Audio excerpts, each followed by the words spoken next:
Jésus dit de façon énigmatique dans cet évangile, personne ne connaît ni le jour ni l'heure, pas même les anges, pas même le Fils, mais le Père seul.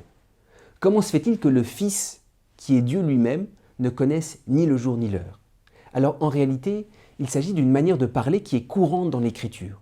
On voit dans plusieurs passages de la Bible que quand il est dit que Dieu connaît quelque chose, c'est qu'il veut le faire connaître. Par exemple, lorsque Abraham a accepté de sacrifier son fils et qu'au dernier moment, l'ange de Dieu a arrêté son bras, Dieu lui dit « Maintenant, je sais que tu crains Dieu ».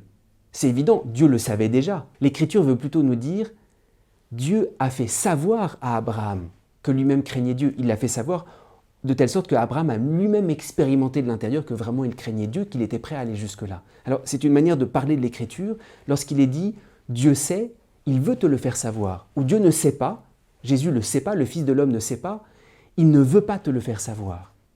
C'est pour ça qu'en réalité, pas même le Fils mais le Père seul, il n'y a que le Père qui veut le faire savoir. Et pour l'instant, le Père veut le faire savoir au Fils. Mais le Fils lui-même le garde caché.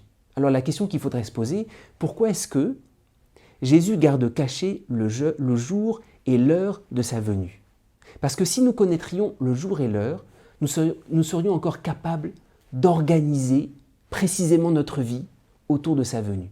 C'est vrai, il faut ordonner notre vie à la venue du Christ, mais il faut laisser le soin que c'est Jésus lui-même qui l'organise. Il peut y avoir une tentation dans la vie spirituelle, quand on veut savoir exactement où on en est, de gérer totalement notre vie spirituelle.